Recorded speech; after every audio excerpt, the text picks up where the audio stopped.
Welcome back, everybody. We are at our 135 session today, where we're talking with a panel about building the bridge between sales and marketing. I'm super excited about this one. Some of the biggest brands in B2B software, B2B SaaS.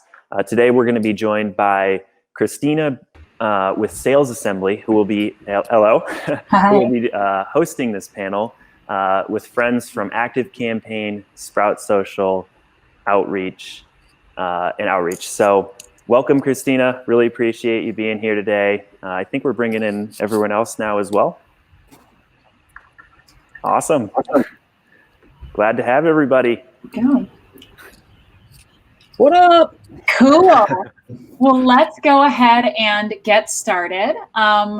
I'm Christina Brady. I'm the president of Sales Assembly. For those who are unfamiliar with Sales Assembly, we're essentially an all-in member network resource for B2B tech companies. Our job is to help you scale, whether that's find talent, help you with strategy, or provide training and certifications.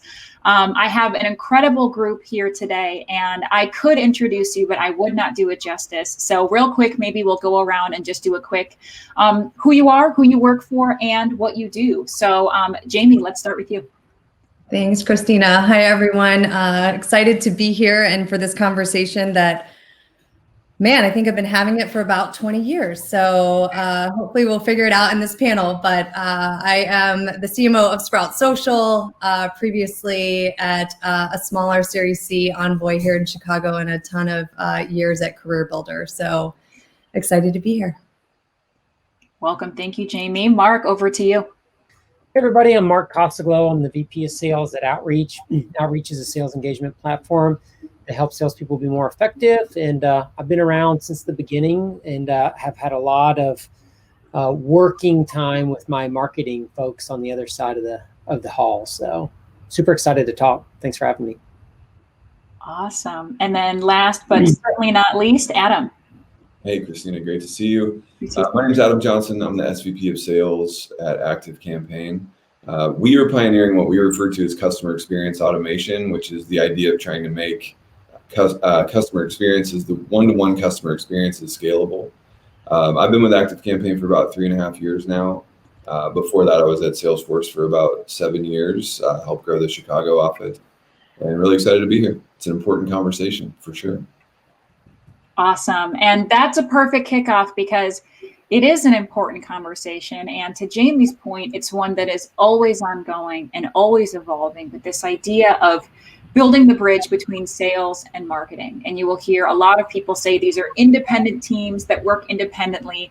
But I think most of us realize that there should be a lot of synergy and some co-owned KPIs by these. But the reality is, how do we build that? How do we paradigm shift? And how do we build a machine where both of these teams are working together where they need to, working independently where they need to, and ultimately charging toward the same goal? So to kind of kick us off, and Jamie, I'm going to come to you first with this one, but this is certainly something that I think we would love to hear from all of you. But just what are some of the core reasons that sales and marketing are so often misaligned? Sure. So thinking back to even sort of the 3 experiences that are most recent for me, where I've had both sales and marketing roles, it really came down to goals, misalignment on goals, to your point. When marketing is all about top of funnel and lead generation, we can get into the MQL discussion at some point as well, but has no revenue insight, let alone responsibility. That's when, the fingers start getting pointed in either direction. And as to the reasons why we aren't performing, it's marketing's fault because we don't have the leads. It's sales' fault, right? Because they're not pulling them through.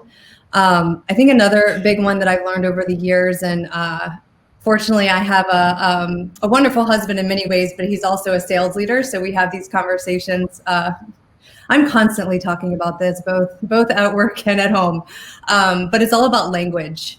And so when you're, again, somewhat speaking to goals, but when you're speaking in different languages, if we're talking about leads, sales is speaking about opportunities or closed won, then how do you get to that same language so that you're aligned to the same goals, but also that you have each other's back and that you're in this together. So that's where I would leave it. I love the human take of that, of having each other's back. I think while that sounds like it's something that's sort of fluffy and really qualitative. It also is kind of a foundation to build a team off of, is the idea that we are supporting each other. How do we keep that front of mind in everything that we do? And Mark, coming to you with kind of that same question, what do you feel like are the core reasons why there is often such a large amount of misalignment between these two teams? Yeah, I think Jamie hit it. I think the number one issue is blame game. Nobody wants to hold the hot potato when things go down. And so, the marketing wants to blame sales, sales wants to blame marketing. And for some reason, rather than deciding that you're going to get together and figure it out so that you both win, it's just easier to blame somebody else. It's like human nature. And you have to be extremely intentional about overcoming that. And some of that too is just, I think people are just worried. Like, I think sometimes marketers are worried that salespeople are going to say their ideas are dumb. So they really do a bunch of work on them before they turn them over and get sales. And it's not a co-creation process. It's like, hey, here's my idea. Please don't say anything bad about it. And also then there's not this kind of last mile, you have to have the last mile, which is the sales rep actually participating to drive the attendance, or to mirror the messaging that was just released, or to do the ABM part of the play that only the sales rep can do. And a lot of times that last part is just kind of like the marketing department tells sales, but sales doesn't say we'll own it. And until the marketer can trust the salesperson to own it, then you're going to always kind of have this kind of like half-baked plan. And so I think if you stop the blame game and just decide we're not going to blame each other, we're just always going to write the problem up on the board and figure out how to fix it with some bullet points underneath. And then let's talk about that last mile of what sales needs to do to make sure marketing is successful. I think if you do those two things, you kind of get over the hump a little bit. Yeah, it comes down to that idea of extreme ownership, which I think, both you and Jamie mentioned this idea of blame, and I've certainly felt that too. But the idea of extreme ownership comes down to, like, if it's broken, it's broken. It doesn't matter who broke it. We're all going to own fixing it together.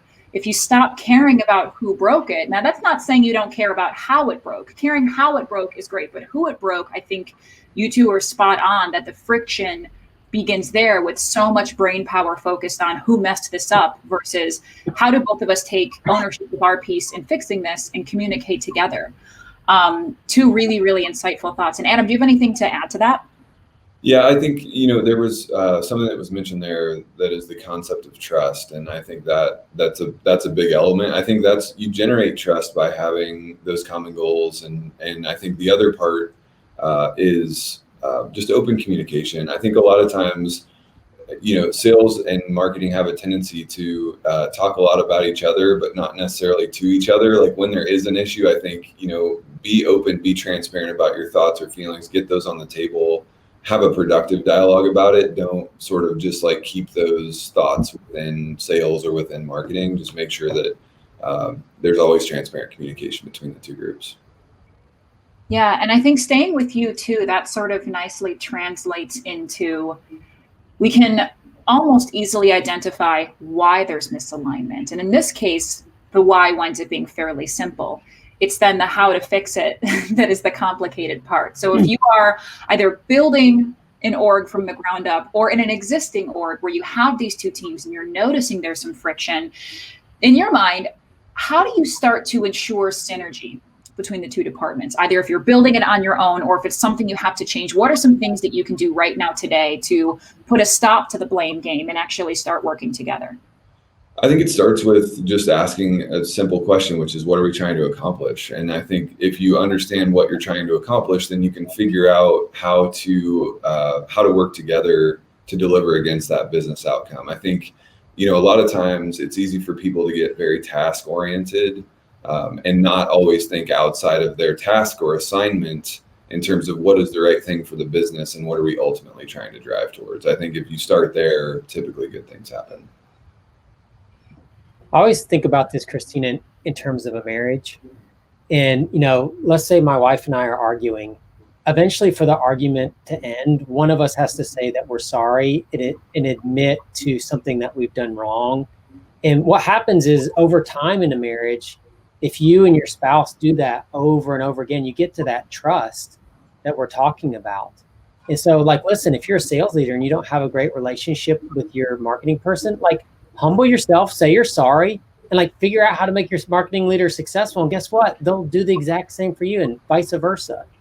And like, you know, if you don't ever say that you're sorry and admit something that you screwed up on or somewhere where you dropped the ball, then it's always going to be the back chatter of what each other's doing, and nobody's just being upfront with the communication. Like treat it like a long-term relationship that it usually is, and you usually will be all right, right? Yeah, well, and you're touching on something I think that is even more important and almost leading into tactical, which is for you, is there an easy way that you feel like for sales and marketing to share feedback? How do you recommend that companies build that? Because I think it's easy to say, oh, we have to have this open dialogue, but then it's how do you do that? What is the format? What does it look like? How do we get these two teams talking to each other? So at Outreach, it's not just marketing and sales, it's actually marketing, sales, and sales development. So I have two wives, all right? So we have to really be in sync. And for us, it starts with a cadence of communication that is every week. And then we have a structure to that conversation that has a neutral third party, our BI person that handles all of our pipeline stuff. And they walk us through the numbers. And it's not an emotional conversation. It's literally like, here's where we're trending. Here's where we should be trending. Here's what's going wrong. Here's what we think we can do to do that better. And it becomes a very, like, that's my favorite meeting of the week. I've said this a lot. Like, that's my favorite meeting of the week. We get so much done. We understand so much about our business, but it's because we're trying to find solutions, not trying to find people that are at fault. And so, like, you know, I don't know if everybody can do that, but like that's what has worked for me is lots of communication, people at the table, some data people that don't care who's right and who's wrong that are leading the discussion. And then you just try to fill in with the problem solving that most leaders are really good at. Well, and going one level deeper, and then Jamie, I'm actually going to pop over to you to sort of share the other side of the perspective on this. But staying with you for a moment, Mark, when you say communication, is this the leadership of both teams are meeting on a weekly basis? Is it the ICs? Like, what is tactically, what does that meeting look like? It's me as a leader of the AE group, our VP of Sales Development that has SDRs, and then our Senior Director of Demand Gen who has all of the Demand Gen marketing, you know, pipeline building stuff. And so the three of us, then we have somebody from finance who, whenever we're like, hey, what should that number be? They can pull up the financial plan, so there's nobody guessing. And then we have a BI person that's responsible for making sure all the dashboards are accurate and up to date. And then is there when we're like, hey, if we slice the data like this, this, and this, can we see what that looks like next week and can do that kind of stuff? And so that's kind of the crowd that meets every week that works really, really well for us. It's a really interesting thought to have other departments in there that can almost be either a buffer or a third party, because it allows you and the marketing team to be on the same side of the table and approaching ideas together. And you're not relying on each other to make the final decision. You're relying on someone from finance or another department to lean in and give their expertise. So it also creates, you know, that buzzword of synergy amongst other departments too. And Jamie, being on the marketing side of it, what would you say are some of the successful ways that you've aligned with sales to drive to a goal, whether that be these in-person meetings or something else? Yeah, I would agree around the in-person meetings. We actually have it set up pretty similarly with our head of acquisition, demand gen, our head of our SDR team, as well as our sales side. We actually have them across our segments, and so our demand gen leader, I just was meeting with him earlier today and was coming out of the EMEA meeting. And so he's got it across all of our different segments as well. And I think part of it is just that open communication, but it didn't start that way. And so a lot of those meetings started with the blame game. And I think what we learned over the year or so, especially since Marino came aboard, is back to the goals. Like, we have to be aligned on what we're measuring. And so back to the dashboards that we're talking about and sort of the check-ins with finance, or for us analysts, we really have to understand and agree on those goals across, you know, top of funnel all the way down to revenue. And so that you can have those open discussions and there's no questions. The other thing that I have found, just going back to sort of the revenue org, a true partnership is really where I think it has to start at the top. First of all, Ryan Barretto and I, our head of SVP of sales, that we meet regularly. We meet every single week, just he and I, to talk about sort of the bigger challenges or the bigger opportunities from a go-to-market perspective. And then, but the team sees that. They see that we have each other's back. Part of it is probably because I started in sales and he started in marketing, but I think empathy for each other's roles is also really critical for building a true revenue engine.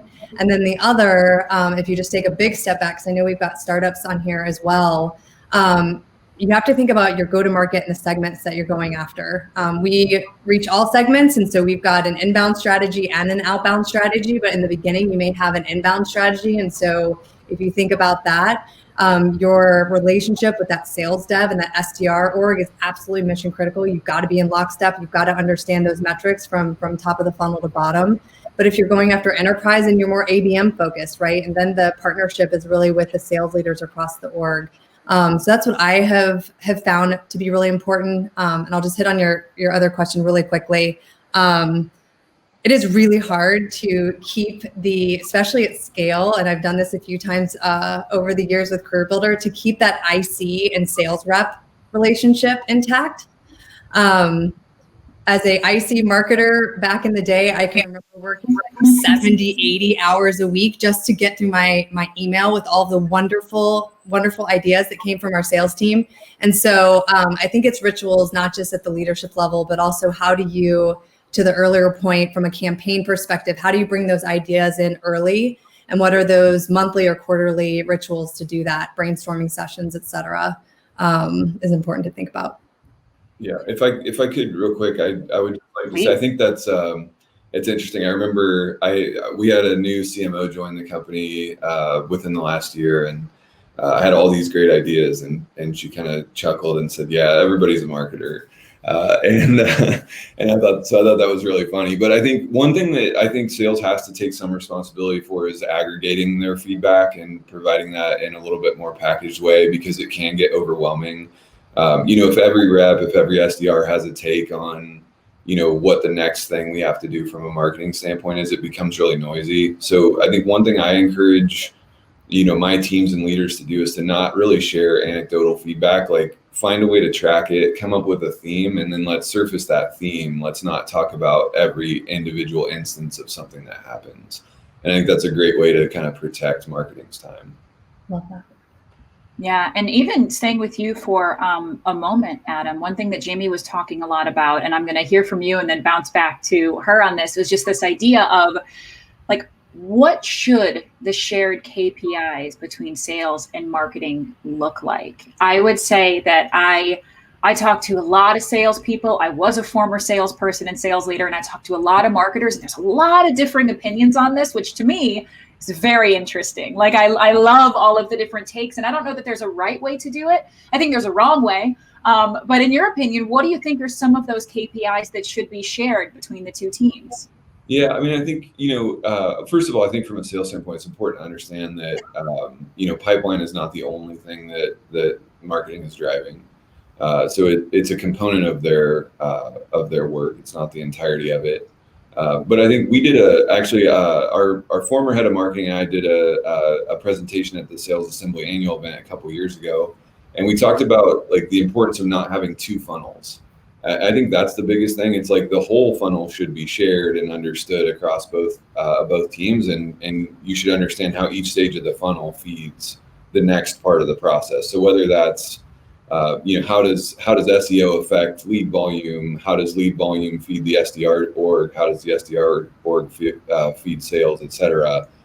So it really, all the metrics of the business should be common across the executive team, and understood in terms of, like, how it breaks down and leads again back to that idea of, like, what is the ultimate objective that we're trying to accomplish. The idea of the duplicative work that winds up happening when you have two teams running full speed at their own initiative, and then when they get together, it's like, we don't match. That's very expensive and costly. And so, Jamie, same question to you, and then I'm actually going to pop over to Mark for another. But what should the shared KPIs be? So we look at it the same way. We call it full funnel. We have no lack. I think most of us have no lack of data. And so we literally track to your point around, I mean, all the way from how they're hitting our site, what channels they came from, how they're converting to either we've got a free trial model or a demo or a content lead, how those are going through to the SDRs, what are qualified, when they're not qualified, what's the reason for that? So that informs the marketing funnel, up funnel, and then all the way down to close one in revenue. So literally across the funnel, but there's probably 30 KPIs that we're looking at across the funnel, but as we look at those on a monthly basis, we're thinking about, okay, which ones are slipping? So we're looking at it more from a trend perspective, and then we dig into those the next month to really understand where we need to put either more support, more training, especially when it comes to the sales side, more investment when it comes to the marketing side, or less investment depending on the quality. And so that sort of transparency to everything, but zeroing in the things that are moving in the wrong or the right direction is how we prioritize and focus. Yeah, there's so many things. I mean, when you say 30, at first I was like, wow. And then I thought about it and I was like, no, that's probably right, because there are so many initiatives. And with so many initiatives, it is very, very easy to blur the lines.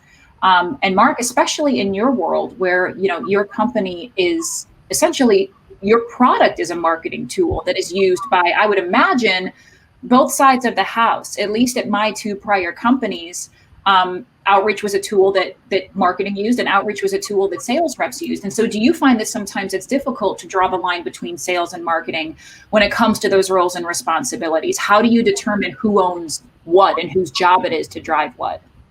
Well, I think that, marketing is its own discipline with its own set of tools and, things it's trying to accomplish, and sales is the same thing, right? But there is this tiny little bit of overlap that causes all of these problems. And, if you think about a lead coming in from, the gigantic universe to like your individual company's gravity well, and then you take it through, your lead funnel into your SDRs and then over to your AEs, like each little area has an overlap, and that's important where the communication comes in. And so we have something called JSOC. It's every Thursday meeting. It's patterned off the Joint Special Operations Command in the military, where the leaders of every functional area of the company get together, and we have some standardized reporting that we cover. And what we do is, Harmony, who's our demand gen person, gets up and talks about the funnel up to her part. But then Steve, who handles our SDRs, covers a little bit what she covered and then his part. And then I cover a little bit of what Steve covered and then my part.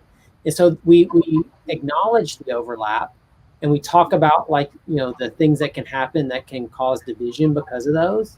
But, I think you just have to really understand, one, what the metric is, two, have a really succinct and agreed upon definition that an MQL means X, not X to somebody and Y to somebody else and Z to somebody else, right? What does it mean for your company?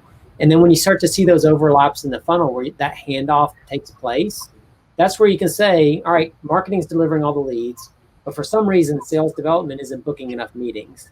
And it's always in that overlap where the problem is. And when you get those two people together, they understand it, they look at it, they got metrics that they can have to look at together, then you're going to figure out a way to optimize that conversion. And that's really like what business is, right? That's our jobs, is where the handoff happen, optimize the handoff, and then trust each other to do the part that we don't overlap. Yeah, I would agree with that. And you also then started to lean into sort of more like quota and ownership type of questions. And so, Jamie, I'd be interested to hear from you along those same lines. Do you feel like marketing teams should hold a revenue quota or a growth quota or a retention quota? Do you feel like in terms of the KPIs they should own, that any of them should be revenue based, or do you typically find that creates more misalignment? We do have revenue goals. At Sprout in particular, it has been extremely helpful and quite frankly necessary, because the marketing team, specifically demand gen, is responsible for about 80% plus, 80 to 90% of our new business revenue. So everything comes through our top of funnel, or most of it. And so we have to understand how the levers that we can use that are actually pulling into revenue. If we don't know that number and we're not responsible for it, that's where you start having the fingers pointing. But more importantly, we won't hit our goals as a company. And so we do have that. I also have a customer marketing team and we own a growth number for our customer base, as well as a logo number. So we are 100% aligned to the sales side. Now we have, sort of obviously the KPIs to lead up to those end goals that we're tracking on a weekly basis, sometimes daily, depending. But yeah, I think it's mission critical. I did not have that as succinct and at least as aligned in my previous roles. And it caused a lot of challenges. Marketing doesn't understand sales doesn't understand marketing. It really created some friction.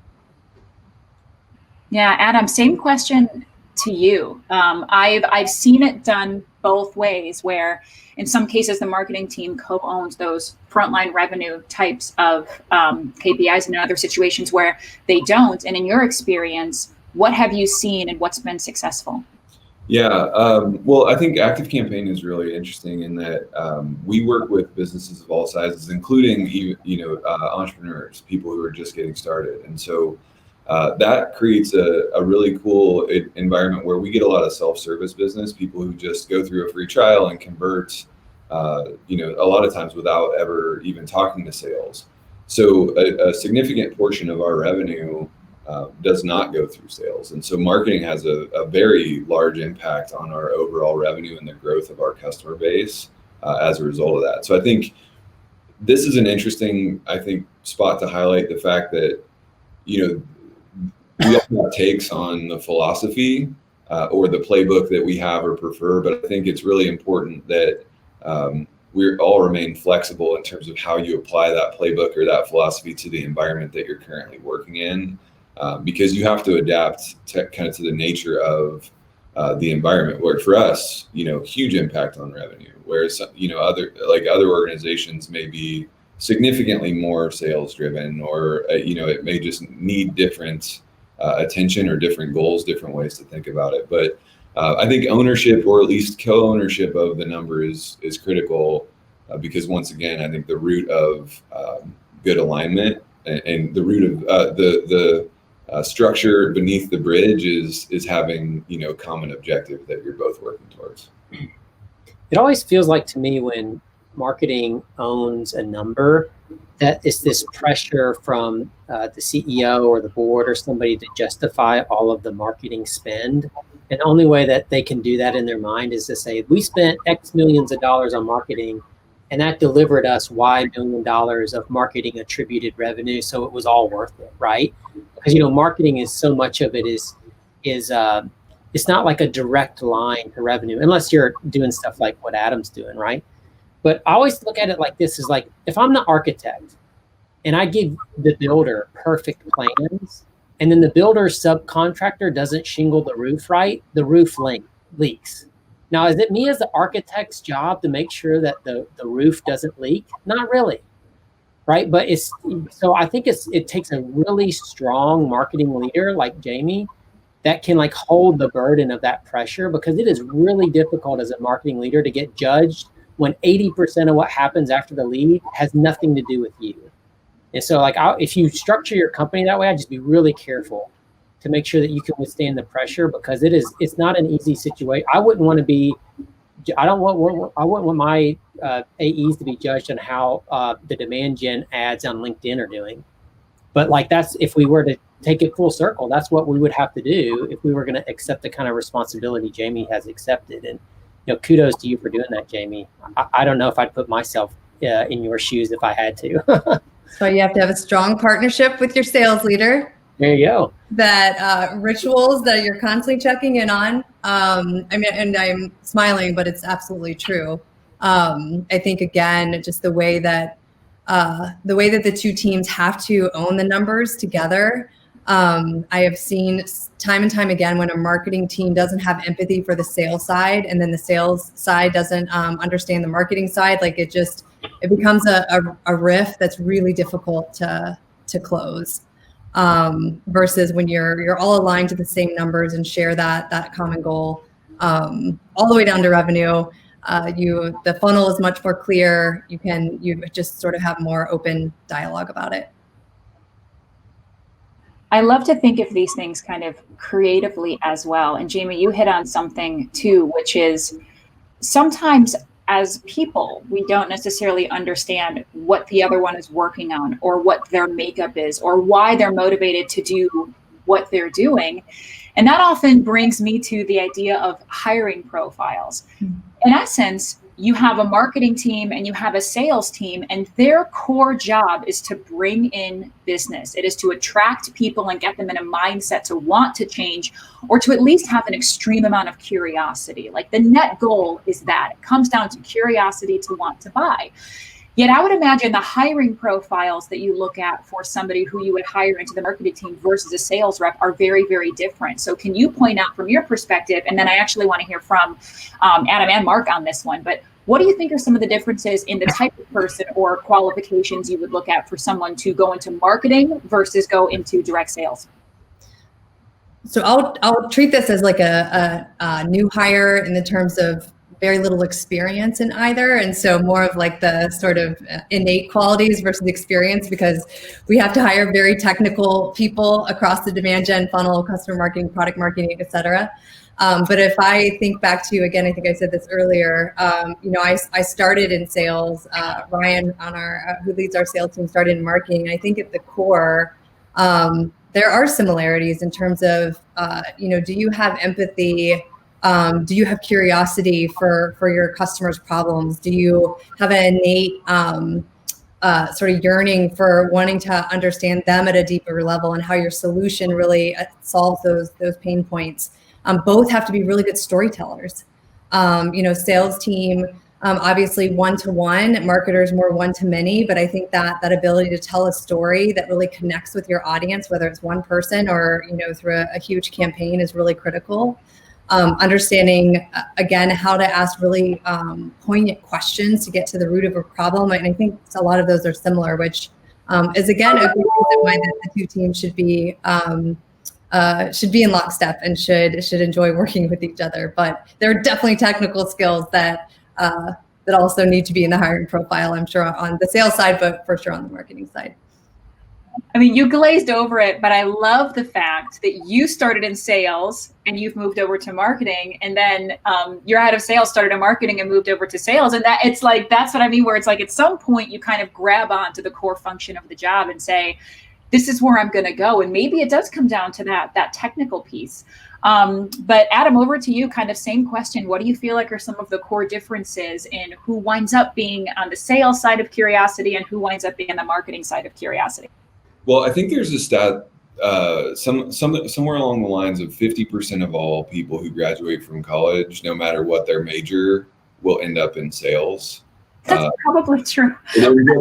Honestly, and I think that's especially true for marketing majors, right? Like I got my bachelor's degree in marketing, and we actually recently we went to this virtual college recruiting event with a marketing group, and so many of them were like, well, yeah, we don't want to go into sales, that we're going to do marketing. And I was just kind of like chuckling to myself, thinking like, you better, keep a pipeline of sales opportunities ready. But I think, that's one of the things I get super excited about working in tech, specifically working with growth companies, is that it does create a lot of sort of cross-departmental migration, right? Like we've seen people move department to department, whether that's from sales to customer success, or from success to support, or into marketing or content. And so I think eventually you kind of find your place, you find your passion, and you grab onto it. But I think to Jamie's point, though, at some point you become an expert in a discipline or in some sort of area, and I think that happens really quickly within marketing, where like I don't know nearly enough about SEO to be effective in a role like that, right? Like I think that there's deep expertise, so it's not just about personal characteristics as much as it is about where have you cultivated skill and knowledge that allows you to be effective within a role. Yeah, I get to ask this a lot, and I look at it this way: is there's two. If I boil it down to its essence, there's kind of two kinds of jobs in the world. There's jobs that are project-based and jobs that are relationship-based. And, if you're an IC in marketing, you're typically doing a lot of project-based work, creating an ad, figuring out like how we're going to message something. And obviously all jobs involve some sort of relationship with peers or whatever. But a sales job is pure relationship. Your output is getting people to do something and change their behavior and their propensity not to buy. And so when I look at the two kinds, like I just think, is this a project person? Because if they are, they're probably not going to be a great salesperson. And now the good thing is a marketer can be a great relationship person and still do great, but you still have to have those project roots because you're going to have to project manage things and pull things through. And the other thing is marketing, in my eyes, is a little bit more qualitatively assessed. Like, was this ad good? Did this happen? And there's some quantitative measures to that. But a salesperson's job is 100% quantitatively based. Like, if you don't want a number to tell you how good you are at your job, then don't go into sales. Because that's the only thing. I could do the best demos in the world, but if I never hit my quota, it doesn't matter. This is a great point. I love the different takes, and what I hear from it is that we're all so similar but different in just the right ways. And so if we think about the beginning of the session where we talked about just how do we communicate and how do we build a bridge, it's like the foundation is there. We all critically think very alike and we're super aligned, and it's just honing in on where we can lean on our counterparts for their strengths that are my gaps. And if you look at it that way, where we are a room of like-minded people, and where I am weak, you are strong, and together we can build that strong bridge, to me, that's where the start of it really is. And the hiring profiles are so similar, and the way that our minds work are so similar. I get really excited when I think about it. And speaking of just great examples of seeing this happen, we've got about 5 minutes left. And what I wanted to end with was hearing from each of you your favorite example of sales and marketing working together and what the outcome was. So just something that kind of makes your heart sing, or maybe a wonderful deal that was closed, or a fantastic marketing campaign that brought in a lot of MQLs. So to shake it up, I'm going to come over to Adam first. You're in the hot seat. What is your favorite sort of memory or story of just when this worked really well? Yeah, I think I'll share an example of kind of the having your back portion of this. So we were in a meeting. We were talking about, hey, we may, with finance, so cross-departmental meeting. We had all the stakeholders in the room, and we said, hey, we may have to cut budget in a particular area where we're spending in marketing. And our marketing leader, did not respond in a way that was, hey, what is that going to mean for us? How does that affect me? Her response was, great, I'm sure Adam will be excited to have a lower quota since we're no longer investing in this area. And I just, like, it made me so happy, it made me so happy, because I think that's a demonstration of, like, we're really working on this thing together. We understand how, one group affects the other, and then the needs that we both have to deliver for the business. So that was one example that I just really loved. I love it. Mark, over to you. Yeah, so I remember at one point we were trying to figure out if sales was upholding its part of the bargain in marketing plans. And so Harmony, Steve, and I got together and we built this thing in Tableau called the Marketing Levers Dashboard. And what it did is it showed, I think, like 9 different levers of things. So, for example, we have a podcast play that we run that generates pipeline. We have a seasonal event. Then we have our large, marquee events. Then we have, like, we send gifts through Sendoso, so Sendoso involvement. And then we have, our LinkedIn ads covering accounts. And so what we did is we got our BI people to take every rep and show their performance across all of those levers. And so when we would get in a room to talk about, hey, this rep doesn't have enough pipeline, we could go in and see, is that a result of them not participating in the programs, or the programs not working well for their set of accounts? And it just became so simple to go into that dashboard as we were really trying to get our rhythm together to say, you know what, this rep isn't participating. We don't need to change anything when we're marketing here. We need to change the management of the rep and the behavior of the rep. And then some other reps would be like, oh, you know what, we forgot to add up some new LinkedIn ad accounts for this rep. You're right, they're being underserved through, the air cover of marketing. And that was just, we still use that dashboard. It's not every week now because we have it kind of dialed in, but for 3 or 4 months, we just lived by that dashboard to figure out if what we were doing was working, or if we needed to talk to the rep about how they were participating with the programs in place. It just made things so clear. And that was a long-term example too, where like it was good things that just kept happening that almost became part of the process. So that gets me going. And lastly, Jamie, bring us home. So I'll give a specific campaign example because I love campaigns, but also I think it sort of wraps up a couple of these ideas. And I also agree with you, Mark, that thinking about like, I mentioned this before, but Marino coming in from a demand gen acquisition side and like actually seeing the full funnel so we can really understand what's happening and come to a solution together versus continuing to finger point was really powerful. But that's probably where I get most excited. And this is, I'm going to call out some of our industry campaigns, which were led by one of our demand gen leaders, Jillian. But it all started, which is my favorite place to be, in a meeting where we're looking at the numbers, we're sharing like some key successes, sales wins, and specifically around the retail industry. And then it starts snowballing, and this is all, sales leaders with marketing leaders. It starts snowballing into, oh man, this sounds like a really strong industry for us to start going after. What if we did a really pointed campaign? So we've got content involved, we've got paid involved, we've got sales scripts involved, and outreach. We use outreach ready to go. And so, and I'll be honest, in the beginning, I was like, this just seems like a lot of work for a little return. But they were all so excited to go at it together, both from a marketing and sales perspective, that we did it. And looking back, and now we've done that. Sort of the beautiful part about starting a campaign, you sort of rinse and repeat, especially when it comes to segments and industries.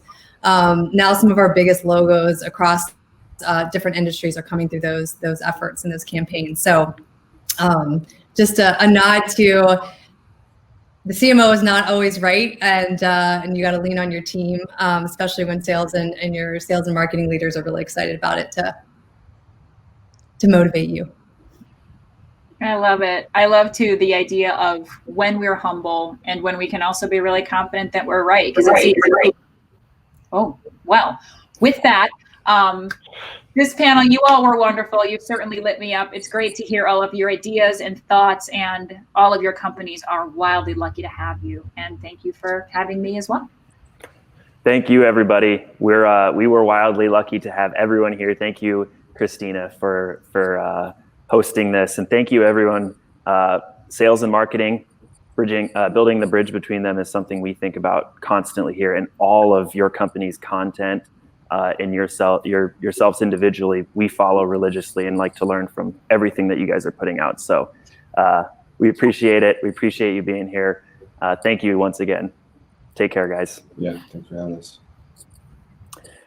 Up next, we have Will Schroeder and Elliot Schreiner of startups.com. They're the co-hosts of Startup Therapy, where they'll be doing more or less a live podcast talking about, is it better to be located in a major city? Coming your way here in about 4 minutes. Stay tuned. We'll be back shortly.